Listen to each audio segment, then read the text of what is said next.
Welcome, butterflies, back to the war room. We're in front of our map, so you know what that means. It must mean it's time to either put a butterfly up or turn to stay green. Today, we're going to do both. And I have a special guest that's going to help me out. But before I do, I was thinking on the way in here, every time I get in front of you, now it's going to be for our, 60 some odd location. And each time has been a different video.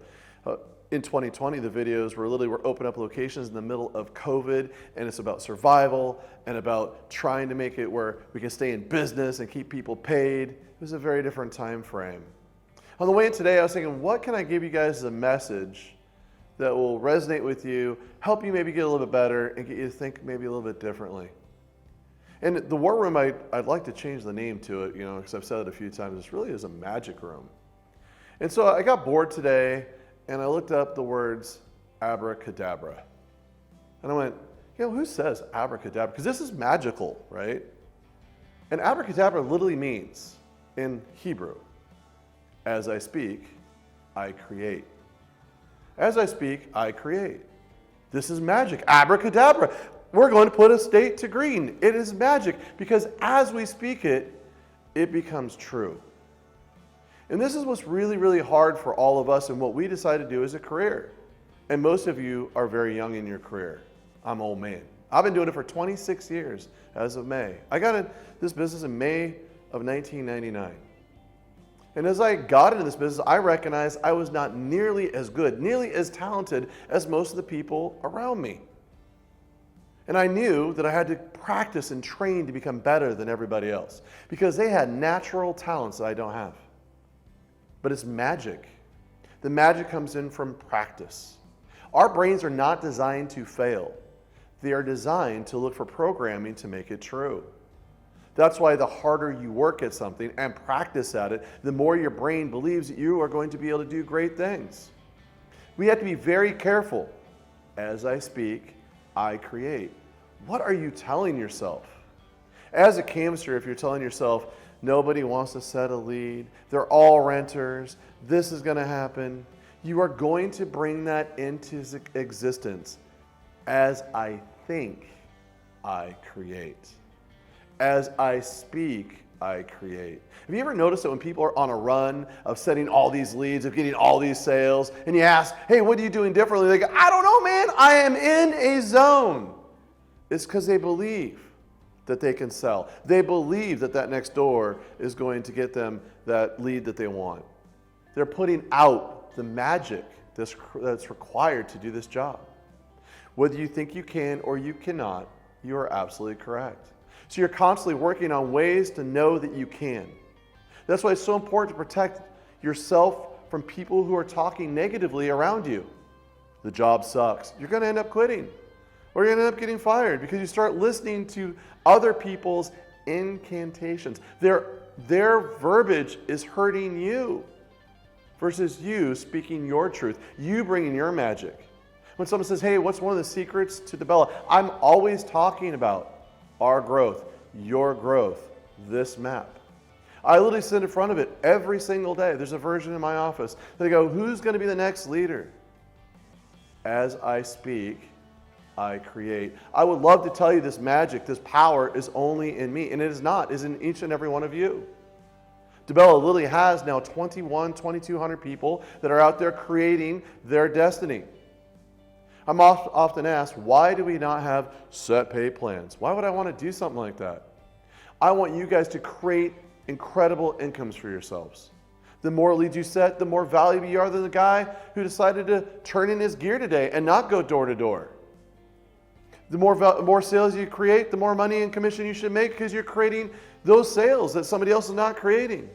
But it all starts with the belief that you can. Whether you believe you can or you can't, you are correct. When I first got in this industry, I came from computers, which is odd. I don't like computers so much now, but I came from computers. And I wanted to study computers, and I did. I could build a computer back then. When I got in this business, I knew I wasn't good at it. I was scared. I had to practice every single day. My best friend got so tired of my window pitch, it was unreal. I literally went over to his house every single day for 4 straight weeks and said, how's my inspection? How's this? He is so good at it. If you get bored, he now works for the company. You can call him and go, hey, how was his pitch when he started? He'll tell you it was horrible. But I knew that I had to tell myself that I was going to be the best. And then I started looking for reasons why I was becoming the best.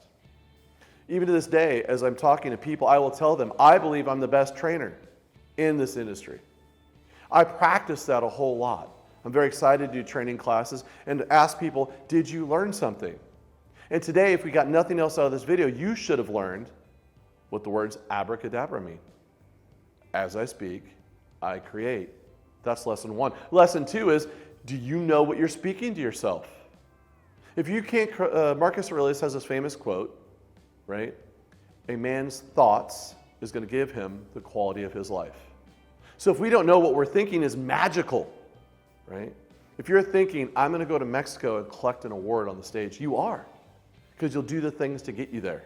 If you think you're going to fail, you will. Someone says, well, how did you get so lucky to do this? No, I didn't get lucky, my friends. In order to become a master at anything, you have to put in 10,000 hours. That comes from a book called The Outliers. If you get bored, you can read that book or get it on audiobook. It is one of the best books you'll ever read. It talks about why people fail and why they give up. You cannot become a master after doing this for 5 hours, going through a 2-week training class. My districts, my regionals, especially my regionals, have been with me for over a decade. A decade, 10 years, do the hours. People want to come in here and make $1 million right off the start, a couple $100,000. That's not how it works if you just start off in canvassing or just started in sales. But you have to speak it into existence. The magic is, I know that I'm getting better every single day. So today, before I introduce our guest speaker, I want to leave you with, what are you saying out loud and internally that's creating the magic that's your map, that's your life? You chose this as your place to join because you saw something in DiBella that said, I had the freedom to create my own income, my own life, my own trajectory. And that is 100% true. That's why I stand in front of you and go, look, there are now 60 plus people that have changed their lives. Where are you taking yours? But it all starts with, do you believe you want to? What are you telling yourself? GMIT is getting ready to start. And I'm sorry, I love to talk to you guys. It's getting ready to start. And I tell every GMIT there's 4 things they have to know and know very well. 1, are you a leader and do you study leadership? Because if you are, you got to lead people, right? As you're putting together your butterfly out there. 2, are you a good teammate? And right, and what we're talking about is to be a good teammate, you have to know your role, what you want to be able to do. In other words, as a canvasser, telemarketer, and a sales rep, if you don't show up to work, you're letting people down on your team. A good teammate shows up. A good teammate recognizes what I just told you. If someone has lost their magic and they're talking negatively about turf, negatively about a lead, it's our job to look at that person and go, wow, man, do you know what you're saying to yourself? Because as you speak, you create. The third, and this is true for everybody out there, do you love to train? So as you're sitting there and you're practicing, are you practicing with somebody else? If you want to elevate in this company, those people who love to teach, who love to train, are going to move higher up. Because it gives them this natural thing called influence, and it helps them become better. The more you train, the better you're going to become it yourself, because you're working on your skill sets all the time. And last but not least, the disciplines. The disciplines that are required of doing your job, the showing up, the doing the reporting, to do the task work that's required. The work, the push-ups, the jumping jacks that are required for all of us to get where we need to be. I'm very excited about the fact that this is not going to be our last butterfly. Our target is 100 branches by the end of 2027. Right? We're in the 60s. That means we're in rapid growth. We're doing back-to-back GMIT classes to get you guys the opportunity to go that much faster. As I speak, I create. All right, so let's get started. Craig, you've seen these videos, yeah? Yeah, absolutely. Did you ever think that you were going to be in one? I mean, I hoped. You're going to be DiBella famous. There are over 2,000 people that hopefully are going to watch this video and see what you're about ready to do.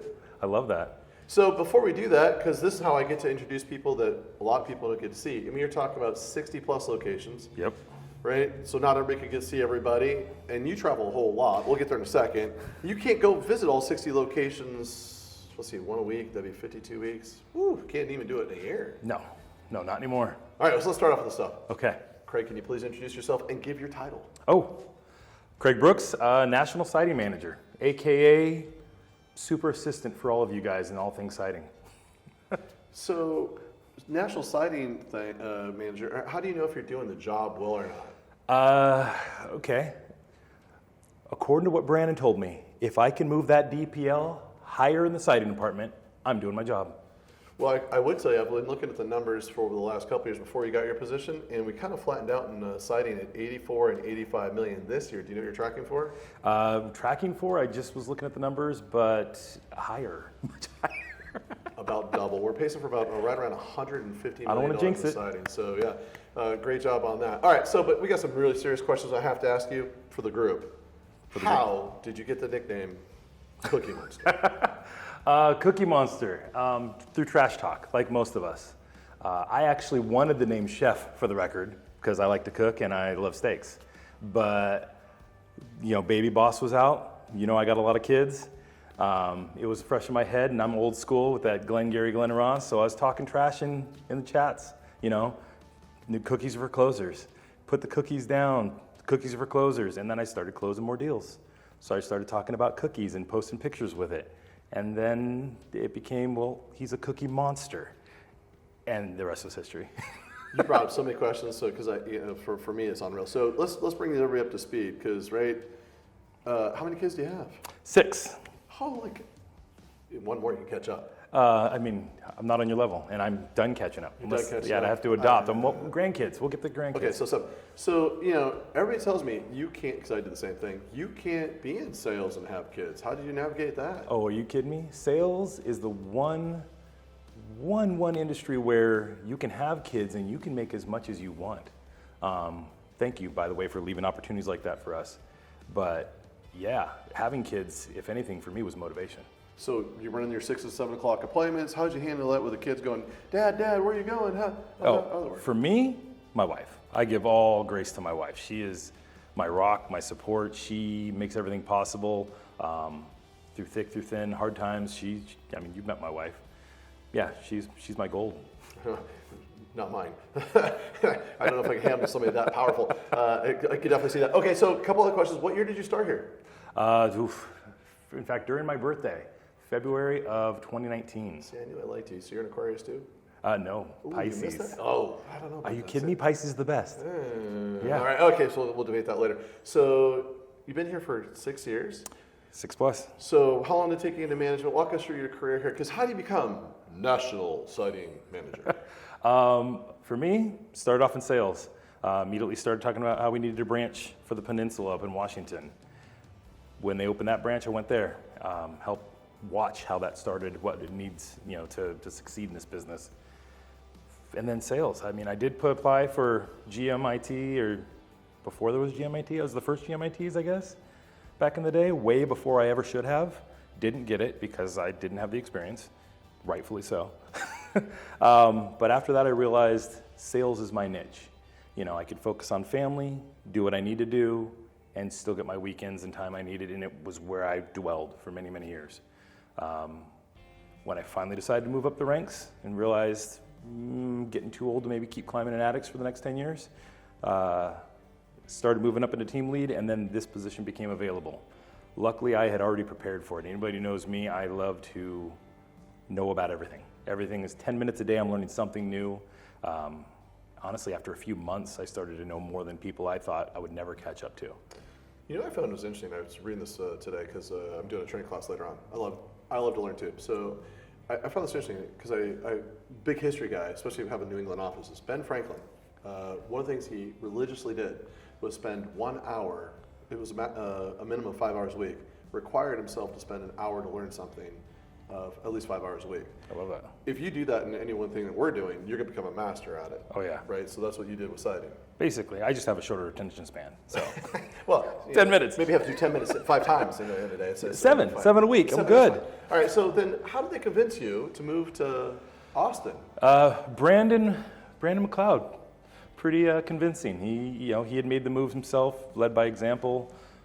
The family was open to it again. My wife, Rock, and having the opportunity to pick where I went versus being open to move wherever presents itself, was a little appealing as well. So one of the things I fight in the company, and this is going a little bit long, so I'm enjoying Yeah. the conversation, so I got to wrap this up, but how did you become a siding expert? And when you're talking to people out there that like to run all these products, what do you think about that versus, being very product specific? I think I kind of go both ways with it. You want to master each thing. You want to know as much as you can when you're in home. You want to answer every question. There's a big part of that. But at the same time, you're never truly a master. Everything's changing in the industry. You're always relearning. You got to remember that you're a student and stay a student. But yeah, as far as, I started out on a roof team, but they sent me to siding training, and I came back and the first lead I went to was a window. Fair. I just say we did things right. I'm just saying, what do you think about that? Because for me, I still struggle. If you said, hey, Donnie, let's go run a siding lead, Yeah. I'd be like, hey, you pitch it, I'll close it. I'm a window guy. Yeah. So when it comes to knowing things, for me, the confidence of knowing stuff of that training is required. Because if I'm not confident, I struggle to be able to put that stuff through. So, it's kind of interesting how that kind of operates. For me, I think it's the confidence in knowing that I'm not going to know everything and I'm okay leaning in that with the customer. Hey, I don't know that. Let's find out together. Make them part of it. All right, so I think we should tell everybody that, before we turn this thing green, we were in competition with a company in Texas to be #1 in Hardy Color Plus a couple of years ago. Since Craig has been in the role, you are the #1 largest Color Plus Hardy dealer in the United States. I love that. So for that, Craig, I want to thank you for all of your effort and work to be able to pull that off. And we're going to take a break here and just have you turn this thing Heck in yes. there, okay? Thanks, Craig, for doing what you do. Definitely. So Thank we're going you. to take a break, get some pictures of the map turning green.